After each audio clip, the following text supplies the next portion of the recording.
Hello everybody, this is Purge. I'm bringing you guys a game between Complexity and PotmBot. This is for the ESWC North American Finals. The winner of this, best of three, gets to go to Paris, and I'm joined by Dota Commentary's Bballin. How are you doing, man? I'm doing great, Purge, and it's been a while since we've seen some high-quality North American Dota. Yeah. The EG League is going on. Be sure to check that out. I'm sure the ticket will be up when possible. Cool. But right now we're going to see a matchup between two teams that haven't played any officials in quite a while, at least 2 weeks.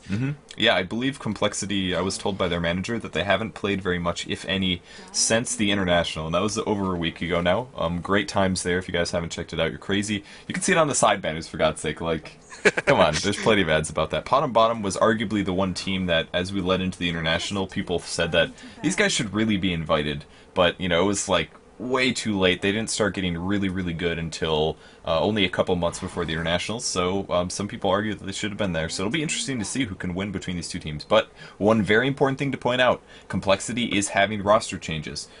Jo is leaving the team. I believe he's being replaced by somebody. We don't know who it is. They wouldn't even tell PotmBot who it is. I don't know if they told them through whispers or whatever or what, but they have a mystery player.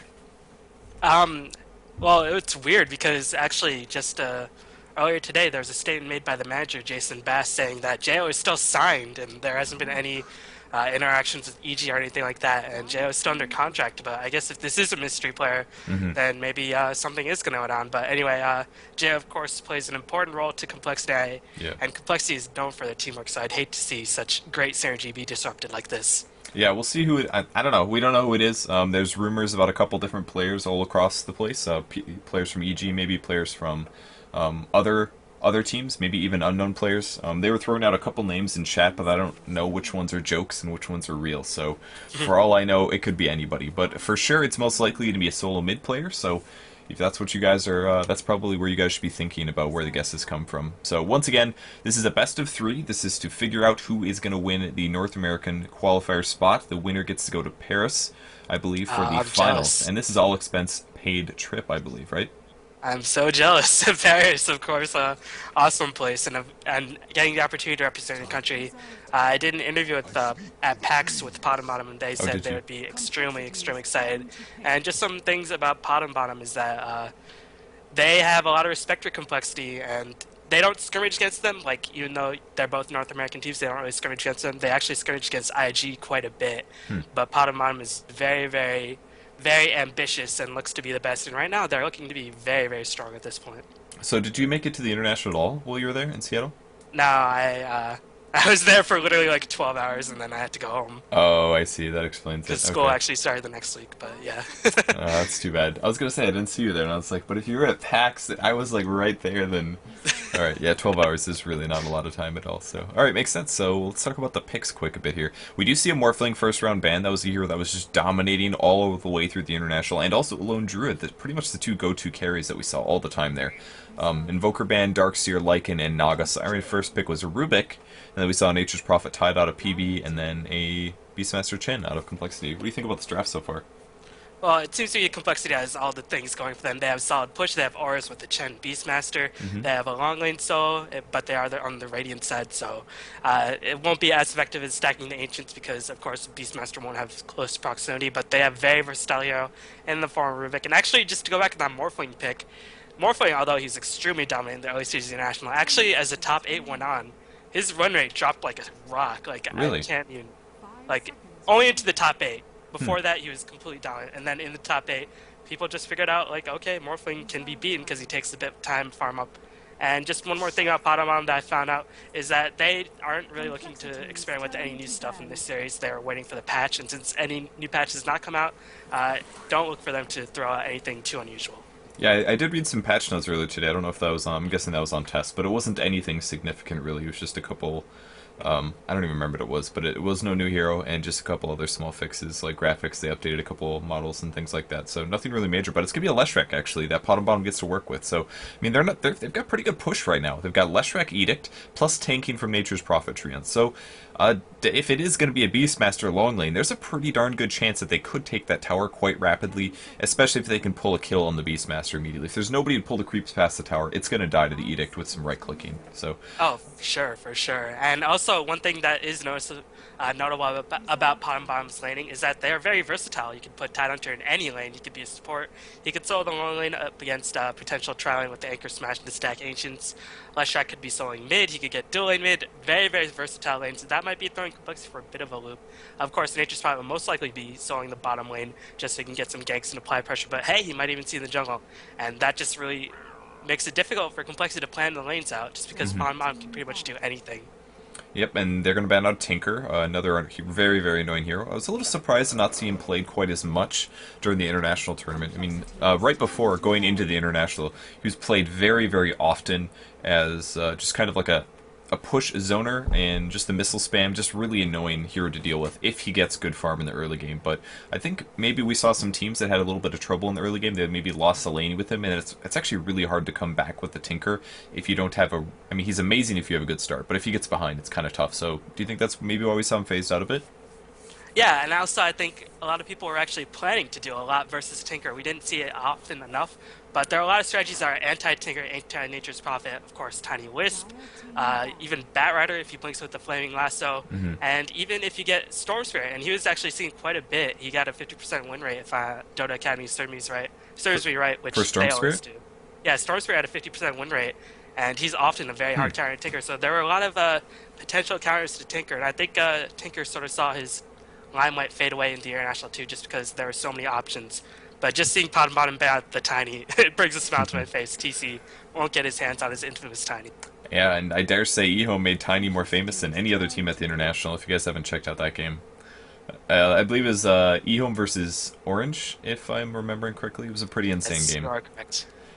We also see a Luda band, actually, by Complexity Gaming. It's a hero that PotmBottom has actually been using the last couple weeks, even before the major surge that we saw from that hero during the international. We saw IG play that hero very, very often, with kind of mixed success. Some games worked out, some didn't as much, but definitely a hero that PotmBottom has drafted and used before.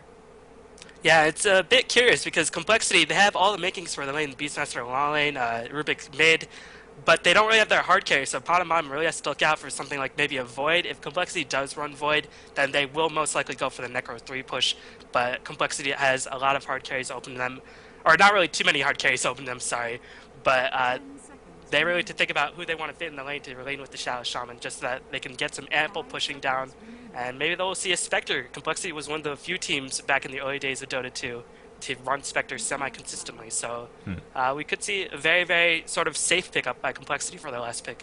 Now, do you think they're going to do a support Rubik or a support Shadow Shaman? We saw a lot of support Shadow Shamans by the Chinese, but they weren't that adverse to using Rubik either. I think just because Rubik, he needs a lot of... Just if you saw the way Dendi played him, and you want to get the 4-staff Flink to steal the Ravage, then you want to get as much farm and mobility items as possible, especially since there's no Darkseer to set him up. So I think we're probably going to see a Rubik solo mid, especially up against this magical damage. You want Null Field maxed as well, so getting that, all those skills up to their max level really requires a solo mid Rubik. Yeah, that is really true. Complexity does have a pretty good ball of fighting, despite not having like a giant AoE ulti. If they do get that aura up pretty quick, plus the Beastmaster aura, plus have Chen creeps around, that's very survivable creeps with the mech on top of that, and it's pretty defensible to what PB is working with right now. And they actually go for a Bounty Hunter, so that could be their long lane solo. They could throw him in a mid lane as well, kind of depends on how crucial of a role they want him to play. Do they want to guarantee him for him, or do they want to just throw him on the off lane and say we're going to lose that lane no matter what? I don't know if they can really do that though, because Bounty Hunter is not going to be able to counter push at all. He can't really pull the creep wave past either. I mean, he can go invis if things get bad, but I feel like PB doesn't really have a good option to stop any really fast pushing coming from Complexity in the early game. Well, there's a couple things they can do in response to that. One thing is that they can take towers of their own, like you mentioned earlier. Leshrac is the king of taking earlier towers. So I think with Edict and with Nature's Prophet coming out of the jungle, which most likely he will be with this laning setup, he'll be coming out of the jungle to push on very early with the Leshrac. They can take towers as fast, if not faster, than the Chen Beastmaster combo or the Chen Shadow Shaman combo, just because Chen is the only really solo pusher there. So they could trade towers, and the real key for Bounty Hunter is just get level 6, try not to die, and then once you get into the mid-game with Track Ult, man, you can get we can get so much gold so fast with that hero, especially in conjunction with the Nature's Prophet. Ganking all over the map, it's going to be very, very difficult to stop. Yeah, you just go invisible and you look for anybody that you can find in the jungle, then all of a sudden he initiates as the Nature's Prophet teleports and you have a Sprout on top of that. It's just a little bit extra oomph to try to score you that extra track gold. And it is pretty amazing to see that thing sway battles sometimes. But there's just a little bit of time left in the picking stage. Complexity goes with the Faces Void hard carry. Wow, Yeah, so, cool. they really didn't have too many other options. They had to go for either Spectre, Void, or maybe some unknown hard carry, maybe like a mid-game carry like a Night Stalker, but Void seems to be the safest pickup, and Complexity will run most likely the Necro 3, especially since there's a Bounty Hunter to get that true sight. But Necro 3 in conjunction with the Chronosphere, if he gets a Mantis style, even more illusions pounding away, and it's going to be pretty difficult to stop. And one thing that you do have to note is that Void has the Chrono. He can trap Tide in, or he can jump in, trap Tide, if he stays far enough, allowing Ruby to get an easy spell steal, so there's a lot of AoE. So Complexity's lineup is looking pretty strong, but they really need to hold out the mid game before they can get to the point where they're really, really dominant. Yeah, and I especially like the fact that they have a Beastmaster plus a Void. Void is a Bash hero, if he does level that up, which he will at some point, and Bash is really good with attack speed, so those will be very synergistic. And finally, we see a Dragon Knight on PotmBot. What did we see out of the Chinese teams? They were doing a Dragon Knight plus one other hero. That was very weird. Was it Luna Dragon Knight or something like that? I can't remember. I honestly can't remember either. I think they did Dragon Knight Morphling was mostly the common build, just so Dragon Knight could take up and try to get as much late game as possible. Or Dragon Knight in conjunction with some other semi-early carry, maybe like a Gondar or a Luna or something like that. But I'm not really too sure, honestly, how PotmBot will lane this. That's the only difficult thing. Most likely we're going to have Leshrac on the top lane, just so you can get early pushes. I think we're probably going to see Bounty Hunter in the solo bot lane, Tide Hunter maybe supporting the Leshrac, and Dragon Knight solo mid, or maybe we're going to have roaming Tide Hunter with Dragon Knight solo mid. That's probably the likely choice. Yeah, the stuns aren't that amazing for PotmBot, but if they can lead off with Dragon Knight stun, follow up with a Lesh, and do a Ravage, I think they're going to be okay here. Actually, the maybe even the Dire team is going to be a little bit more hurt, especially pre-6. I think they're going to have a little bit of issues, but let's go over the players really quick here for the Radiant team. This is Complexity. We have Hannah Montana playing the Beastmaster, Complexity's Fluff and Stuff playing the Chen, IX Mike is on Shadow Shaman, Complexity's 007, this is their 5th mystery player. He's going to be playing Rubik. And then finally we have TC playing the Faces Void. He has some sweet headgear. I haven't seen this before. And meanwhile on PotmBot we have the Captain Fog playing the Leshrac, Tides of Time the support player playing the Tide Hunter, Ali 2000 the carry player playing the Dragon Knight, Dopehead Gaming, which it might be way too sexy, it might be snaking, probably snaking, playing the Bounty Hunter, and last but not least it is Nature's Prophet being played by Angel Wind Sword, so that could be way too sexy. It could be a stand-in Sora. I'm not really too sure. These names are a little bit deceptive. Yeah, they started changing their names a little bit when they were upset that Complexity would not share who their 5th player was. So I don't know if they ended up telling them or not, but that was their retaliatory plays here. Hannah Montana's going to drop the trees on the top lane. He got every single one of them. It's a nice play by him. That's going to help him check out if there's any support heroes coming from the side jungle. And that's actually kind of dangerous, especially if it's, I don't know if it's Tide farm. It's going to be Lesh getting farm for sure. So Lesh will be getting farm, and Tide's going to be the one trying to harass. So shouldn't be that big of a deal. And Fluff staying close to the top lane. Most likely he will go into defensive jungle once it shapes up, because Beastmaster are just getting extra mana. But one thing Complexity does have to watch for is, especially with Nature's Prophet jungling it up most likely, they're going to have to watch out for the early push. And once Leshrac gets enough Edict, and I like that Leshrac is receiving a good amount of farm, he will be the mid-game powerhouse if he can manage to pick up a lot of farm.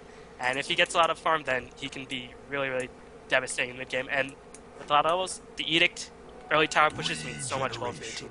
And Bounty Hunter's going to do a little bit of creep pulling on the wave. IX Mike will see this happening. We'll see if he tries to mess with this pull or not. It's going to set very similar to what we see out of Spirit Bears here. He's got a Stout Shield and 2 Tangos plus a Salve, so a lot of regen here. And he's going to take a decent amount from IX Mike, but he's going to pull that all the way back to his tower and get some free farm, or some free EXP from that, which will help a lot. Mid lane Dragon Knight actually going without any regen at all, 3 Ironwood branches. I'm going to pick up a super fast bottle here and try to control that with just the bottle. Yeah, it's going to come down to how well 007 can prevent him, because if he manages to not get last hits, then it'll be very difficult. But Dragon Knight smartly picked up the level 1 of Breath of Fire. Already has the bottle, it'll be on his way soon enough. And right now, Hannah Montana is staying surprisingly close, knowing that Nature's Prophet is going to be jungling in Tides of Time. Took a bit of damage, but now he's going to stay back. He is only level 1 at this point. He managed to get 36 experience. Nothing to write home about. But meanwhile, Bounty Hunter just doing the tangle with the creeps in the top lane. You might be able to pick up level 2 in about 1.5 more waves. And once he does that, the more experience he can get, the better. And we'll see if Complexity picks up Sentry Wards or does to try to counteract the Bounty Hunter. Yeah, they actually already have sentries. So Mike is just sitting here kind of waiting to do anything. He's going to sap some EXP from the wave because he wants to hit level 2 at least, so that he can get Shackles and have a disable in case that Bounty Hunter does show up in the lane. And right now he is invisible. There's no Sentry Ward placed just yet, and I'm sure that Bounty Hunter's checking this, so he knows he's going to be safer. But there's the Sentry actually placed down, but once again, Mike doesn't have the Shackle just yet, so he's going to force him back outside of range, and Bounty Hunter will survive. Yeah, and unluckily for PotmBot, Complexity Hannah Montana already hit level 2, so he will have Call of the Wild, so he can scout out runes a bit more, scout out map positioning, and maybe even send the Hawk to scout out the Bounty Hunter, but we'll see if he lives that long. Meanwhile, in the mid lane, 007 has his bottle, and Dragon Knight is forced to bottle Crow like nobody else. But as long as Dragon Knight does not die, he should be okay in this lane, and if he gets a lot of levels, a lot of farm, he'll be very, very devastating in the mid game. Yeah, this is a pretty normal thing that we see out of Dragon Knights. They'll basically just bring the bottle to them, they'll spam out the Breath of Fire, grab a last hit and possibly harass it, then immediately put the bottle back on the courier. And there's actually going to be a tornado, but I don't even feel that bad for the Dragon Knight, because since he is bottle crowing and he has 1 level of Dragon Blood, he's actually getting decent regen from this. It's going to hurt his allies a little bit because they're not going to have as much opportunity to use the courier, but considering Bounty Hunter's not really getting a whole lot of farm bottom, and then top lane has access to the Secret Shop, I think they'll be okay. Yeah, and right now Rubik does have 15 last hits and 6 denies, and he's really, really outing the Dragon Knight, but he's not killing him. That's the important thing. But if Rubik manages to pick up fast 4-step Blink Dagger, if that is the build that he goes, then he'll be very, very threatening, especially since there's a Tide Hunter on the other team. Man, but it's going to come down to the Leshrac and the Nature's Prophet for the PotmBot squad. If Nature's Prophet can get some early pushes going, if Leshrac can get the early levels and items up, then they'll be powerful in mid-game. Meanwhile, it's going to come down to the Chen on the other side. If he'll do some early tower pushes, he is smoked up with the IX Mech, and IX Mech should have, yes, he does have Shackle, and he's coming out the Troll Creep. This could be bad for the Dragon Knight. It looks like he's actually going to go with the safe way through the lane. It's kind of a smart idea here. All they really need is a telekinesis with the Shackle follow-up, and they're going to be able to get the follow-up stun. They're coordinating this really well. I'm going to miss the top lane. Hannah Montana does die. He's in some trouble. There's the net. Here comes the follow-up Shackle in a second, and 2.5 seconds to disable as they right-click him, and they do pick off the kill. So... well, obviously PotmBot got the advantage. Unfortunately, Dragon Knight did die, but now PotmBot get the first one, and they're in position to get an early tower push. Fogged Edict is going to be cooling down. No, he just used it, and now the Glyph is used, but it'll be cooling down very, very rapidly. He does have a mana to spam it once again, and Hannah Montana's got to play a bit safe. Tides of Time does not have too much mana to work with, but this tower should fall nonetheless. Meanwhile, in the mid lane, the towers are not going to get pressure. Dragon Knight should be A-okay, and once they pick up this early tower, a lot of extra gold, a lot of extra item, and it's going to be difficult for the Beastmaster to prevent even the second tier tower from being pushed, unless you get some support in the form of the Shadow Shaman or the Rubik. And Leshrac picks up an Arcane Boots after getting the last hit on the top tower, so slight advantage going to the Radiant team. Mike can walk past Bounty Hunter again. Bounty Hunter at level 3 with 600 gold. And TC's had free farm here. 26 last hits with 19 denies. That's an insane amount of creep denies going on the bot lane here. But he doesn't know where Bounty Hunter is. Hannah Montana's in trouble, gets fissured, or split earth on the top lane, and a TP in as well from Nature's Prophet. So now second death by Beastmaster here. It's so tough to solo the long lane here. On the bright side, they're out of mana, but they're doing a ton of damage to the tier 2 tower. Yeah, and we see the power of Nature's Prophet having enough mana, not spending all his mana in the jungle, always having a TP skull so he can get back to base, get enough mana to summon some trees. And Leshrac with the farm, he is scary. He has already early Arcane Boots. He'll be able to throw out another Edict soon enough once he picks up enough mana. They have Ring of Basilius turn on, so this tower will be short to live unless 007 can get a telekinesis. Nobody has mana. Fogged very, very low. Steals the spell. What did he steal? He stole Edict, and he's coming in, but Tides of Time doing huge damage. Can they pick up one last hit on Complexity 007? No.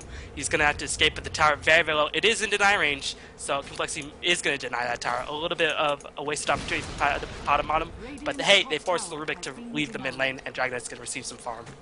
And that is a lot of gold if you do get a deny. It's over half of the gold you end up losing by getting the tower denied. So big loss there for PotmBot. A little scared for Rubik. I thought Rubik was going to die. He went super aggressive, but 3 levels of Edict when there's creeps around, you just don't get that much damage in. So Shadow Shaman is looking for Bounty Hunter. He happens to be in the jungle at the moment, not getting a whole lot of EXP, but just playing it pretty safe. Fluff is level 4 as well, and it looks like PotmBot's going to go back to farming the jungle a little bit. And now this is kind of the problem with taking 2 fast towers like this.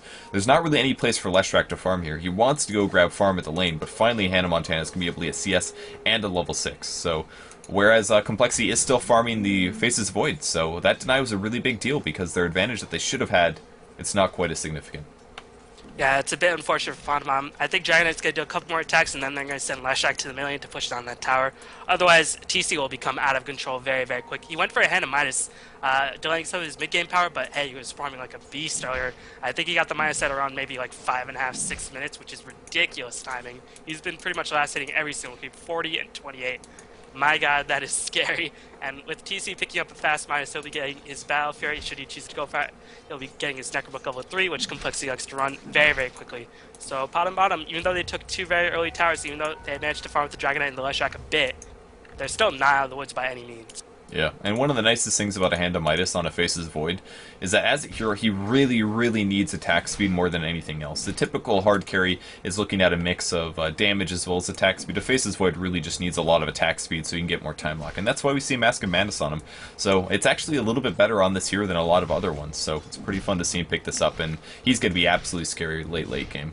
Oh, mid lane, Ali 2000 is going to get jumped on. Telekinesis sent back, and Edict doing a lot of damage, but here comes Tyhunter. Going to scare away 007 with the Gush. Fire Breath does whiff, and he has max level Fire Breath. He is level 1 Dragon form. Meanwhile, Leshrac is going to farm on that top lane. Beastmaster is going to stack some Ancients to try to pick that up when he can. But right now, PotmBot doesn't really know what they do, and I'm not really sure what the timing they're waiting for. Nature's Prophet did pick up a Midas of his own. I think they might be waiting for Gondor level 6 or Bounty Hunter level 6, but if they wait for that, they might be waiting for quite a bit because he's barely level 4. Yeah, even Tidehunter is quite a ways away. Oh, he's going to de-ward this ward, though. We'll see if he can get stopped. There's a couple picks here. Pings, that is. 007 is going to go show up and think about contesting this, but here comes the Pegalesis. Is going to maybe make Tides of Time a little worried. There's the Telekinesis, puts him on the low ground, uses an Edict as well. A lot of damage on him, but the Dragon comes through. There's the stun, and Nature's Prophet is going to teleport in. This could be really bad for him. There's the Sprout. He's got a 5 wand charge. He uses it, but it's not enough, and he does get picked off, and the ward as well is going to fall. Meanwhile, unfortunately for PotmBot, TC picked up a kill on Bounty Hunter, and now the Shadow Shaman will be providing a bit of pressure. They can't push down this tower, but Bounty Hunter being kept down. Faceless Void getting even more gold. That's not good news for PotmBot. Faceless Void already has 1,400 gold in the bank after the Midas at 8 minutes. Pretty ridiculous, but it looks like they're going to try to initiate on IX. Janata slowing him down. Can Fog get into position? Shuriken throwing down as much damage as possible.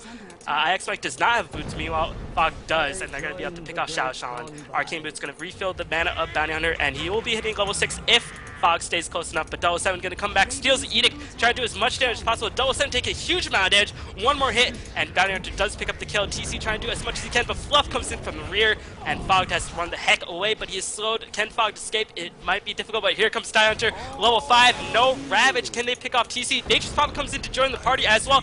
They kill TC, and now Fluff is in for a world of hurt. Can he escape? Looks like Fog is going to be able to escape just barely, but the creep, the tornado is going to fetch him in, and it's going to be able to stat out, and the Wildkin, or the Hellcaller, managed to get one last thwack of the club right onto the Leshrac. But that was overall a solid exchange, and what is important is that the Bounty Hunter managed to hit level 6 and all of that, so you won't have to lane too hard. Now you can go into track. And meanwhile, TC did die, so that's going to be a lot of gold lost. And he is going to go for Ring of Protection Stout Shield, might be Boots of Tranquility. Yeah, and that actually also puts Tidehunter very close to 6. Oh, Fluff mismicroing a little bit. He's going to try to send back IX Mike here as he nukes before he does get killed. But a slight mismicro. So, yeah, big advantage going to PB from that skirmish on the bot lane. I mean, I kind of like... I think the Rubik's been a little bit too aggressive this game. Every time he steals Edict, he's like, yes, I have Edict, I can go aggressive. But the nature or the Leshrac one is always on as well, so he can't deal out the damage, or he can't tank up the damage that he's trying to deal out as well. So it just hasn't been working out for him. And here comes the deadly pushing. Nature's Prophet just been all over the map. This is how you play an aggressive Nature's Prophet, just constantly teleporting. You managed to get a Midas at around 8 minutes. Pretty solid work by Angel Windsword, whoever he is. The masked hero, the unsung hero, is doing quite well in this game. And now IX Mike is level 6, can drop the wards. Will they initiate on TC? No, Ali 2000 gonna venture very close. It does have the Drums of Endurance, so gonna give him some nice auras to work with. You know, Beastmaster are gonna be teleporting into the bottom lane. Looks like Hannah Montana and Complexity wants to take a fight, but can they do it? Yeah, it's kind of an interesting skill build on the Nature's Prophet. Oh, Tree Answer Spawn, actually, they then realize they're standing next to each other. Impossible Roar. There's the Roar on the Nature's Prophet. Getting ready to do some axes. Well, but he's out of mana as we see a great Ravage catching 2 heroes. Chen is killed immediately. IX Mike looking for wards. He's out of... He has dropped him. Yeah, they're under the Chronosphere. Chronosphere only catches Hannah Montana, the big whiff. And 007's about to get picked off. Tides of Time drops next. And Faceless Void also drops. Huge loss there. Hannah Montana tries to commit suicide. But that was 5 for 2 in PB's favor. Big win for them. Oh, no doubt, no doubt. And what really was a huge factor was Fog, the Leshrac doing so much damage, sitting in the background, Dragon Knight taking up as much damage as possible. Really not too much damage can be done in the early game without wards constantly focusing. Void has no damage to speak of. Axes can't do too much. But one thing that is important to know is that actually, somehow, even though Rubik was inside the Ravage range, he managed to steal the Ravage. A little bit of poor timing by the Tide Enter, not casting Anchor Smash, but still, even with the Ravage, they couldn't do too much in conjunction with the Void Chronosphere. And overall, an overwhelming victory taken by PotmBot, and they're going to take the Rosh as well. I think that Chronosphere whiffed really bad too, didn't it? I only saw Beastmaster caught in there. I didn't see anybody else in there. I think Dragon Knight, but they don't have the damage to kill Dragon Knight at this point. He is so tanky. Yeah, that definitely makes things a lot harder. This can be Gush. We almost have Nature's Prophet finishing his mech. Fogged as a point booster, so he's already in good HP Tides of Time. Level 7, so all around just pretty good stats. But even Bounty Hunter picks up a fast drum. That's all he has at the moment. But he's got 4 kills, 2 deaths, and 1 assist, which is great for long lane. Fluff gonna get caught, actually takes the slow track as well, as it's looking bad for them. But he's gonna be able to track right back on somebody. They'll be able to get out of here, but no, stun in 007. Try to send him back. Will he hit Pop the heal? He does, but he doesn't survive. Gets picked off, and Fluff as well may also drop. And Fluff goes down. Bad TP from Nature's Prophet, but he's going to free himself. And the chase may continue, but there's a lot of dead heroes in Complexity, and they can't fight this. Nature's Prophet working with the trees, but the trees are his bane sometimes. Couldn't get the aggressive strat out because he teleported himself in. But still, not too much to worry about. Ali 2000 just popped the Dragon form, so they had the Poison Dragon to work with for quite a bit. They have plenty of drum charges to work with, and Tides of Time Ravage will be cooling down in about 28 seconds, and it's looking very, very grim for Complexity, and that early Hand of Mice might come back to bite Void a little bit in the butt because he has no damage to speak of at this point. And it's kind of an interesting conundrum too, because at the bot lane he had about 1,400 gold when he went for that dive to try to score the kill, and the items he has now is probably about that. He could have had a wand, maybe a Poor Man's, maybe a Tranquil Boots as well, and maybe bought himself some more time on that bot lane, who knows. But he's going back to the top to farm. He does have to pick up some items before he can start being useful. But that's the problem with Face's Void. He's got a Chronosphere that's really, really good, but he's got no damage until he gets a lot of attack speed, or at least a Battle Fury or something. Yeah, even if PotmBot doesn't have 2 AMs, which they do, they have Edict, they have Wrath of Nature coming in, they have Shuriken, they have a lot of nukes, they have Ravage, they have Fire Breath. So much area of effect damage to work with. It's going to be very, very difficult to stop. Meanwhile, like you said, on the Complexity side, they don't really have any damage to work with, and once wards are on cooldown, there goes a bulk of the damage right off the bat. Shackle and Ether Shock can't do too much. So this Shadow Shaman is not really paying out in that regard. He can't get any aggressive pushes whatsoever, and that's really what the wards are designed for. And now PotmBot, they're just going to go for the bottom racks. Track is going to get stolen by Rubik at least, so you can stack this up on a couple important heroes. Most importantly, Bounty Hunter, of course. Very nice counter with that. But the Edict damage is hitting the tower. It's already down to half HP. Still hasn't casted any track here. There's the first telekinesis. They're going to Ward Trap on top of Fogged. Any follow-up nukes. We're looking for a Ravage from Tide to Time. It's going to catch a lot of heroes. Tons of damage. Hannah Montana about to drop, but he's going to barely make it out of there unless Bounty Hunter picks off some kills. And he is almost. There's the heal. Once again, the Ward Trap is still on top of Leshrac as he does respawn, but the Dragon Knight drops and kills 2. So only 1 dead hero from PB and 4 dead on Complexities. We see a buyback from Rubik. Oh man, this is looking very, very grim for Complexity. 4 heroes are still dead, and Rubik bought back. Shadow Shaman just respawns.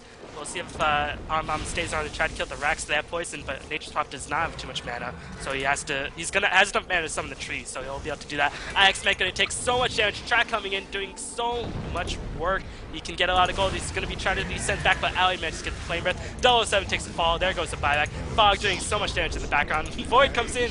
Nice to pick off the Leshrac. Can kill Ali 2000. They have no damage whatsoever to work with, and Ali 2000 is going to be able to escape, and meanwhile the Racks are going to take the fall most assuredly. No, PotmBot is just going to back up. They're all low HP, and right now they have an overwhelming advantage. They can come and take the Racks as they please. Yeah, and this is not looking very good for Complexity. It might go down. It's going to be close. I think it is going to get killed. Can they deny it at least? They actually give 360 gold there to the Nature's Prophet, so they do lose that melee barracks. Pretty big deal. Yeah, pretty big deal indeed. And of course, Golograph very early in the game, but already, my god, 16 minutes in the game and almost 17.5k advantage for the Dire. Just goes to show you, you can keep a Bounty Hunter down, but Track will just give you so much gold to work with. And of course, the pushing power gains them so much towers. Wow. That can't be understated either. That's absolutely ridiculous advantages going to PB right now. So They're doing quite well. Let's look at some stat things. We have last hits and denies. Void is up there, but the next 3 are players from PotmBot. Hero levels looks good for PB as a whole. EX3 per minute is ridiculous for the Dragon Knight. He's got 7 assists and 6 kills. This is the main reason why he's doing so well. He's actually going for a Maelstrom, or he already has the Maelstrom. Might make it a Mjolnir. Mjolnir tank build is actually very, very good for strength heroes, with Dragon Knight in particular. Very, very useful. So a lot of gold for him. Huge net worth on the Dire team. The only person that's even at all comparable is Void, but he's still so far behind. Yeah, and actually this is a trademark of Ali 2000. He told me at PAX that he just likes to emphasize the strengths of the heroes. He knows Dragon Knight is already tanky.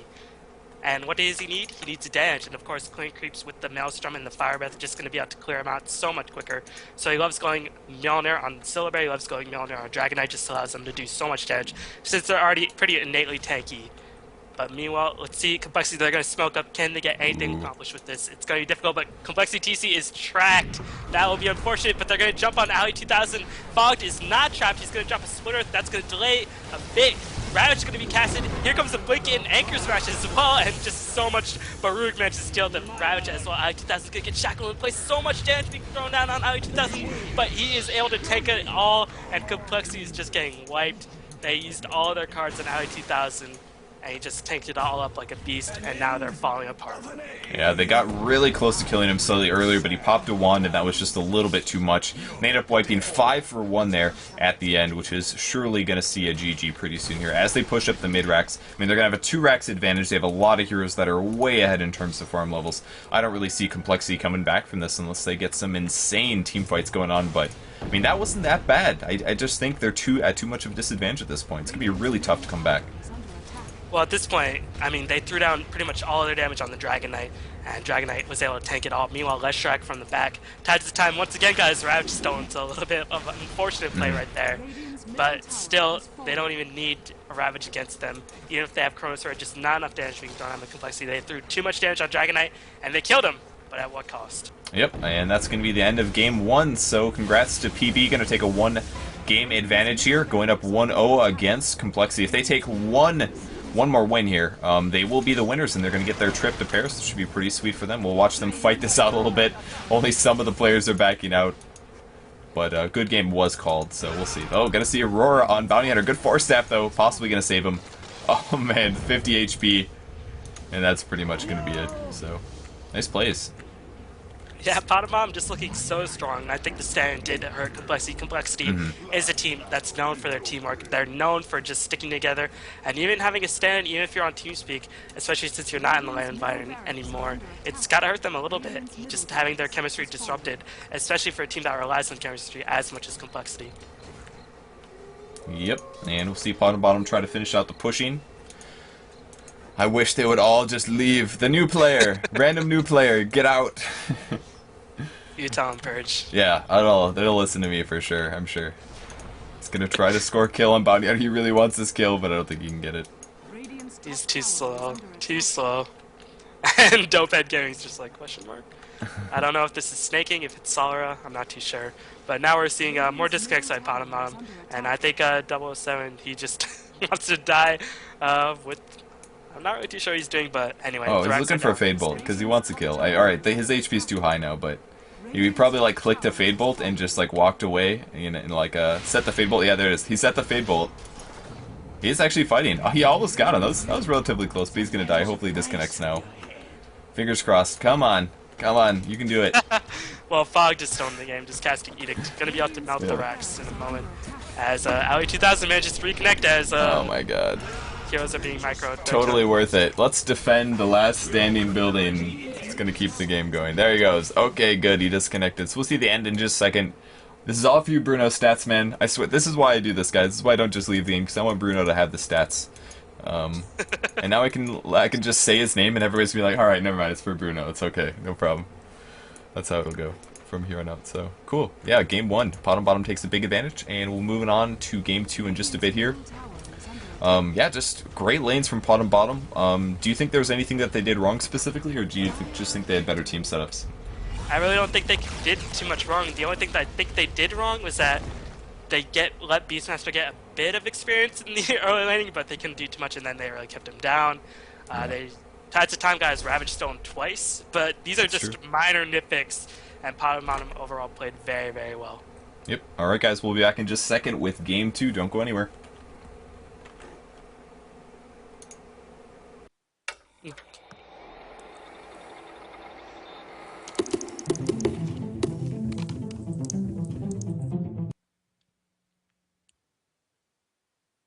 Could you hear me when my mic is muted? Did you hear any like coughing or anything? They asked me, how do you become a pro gamer?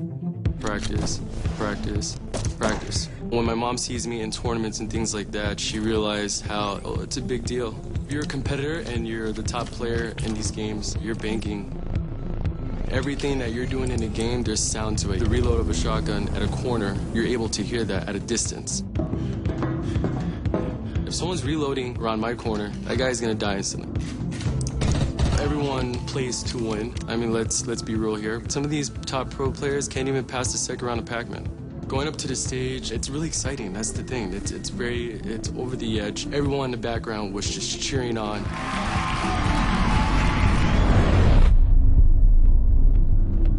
With the surround sound, you're so enhanced in the game at this point. If the world was ending behind me, I couldn't tell. Focus is the key when it comes to competition. It gets really intense. Headsets give you that advantage.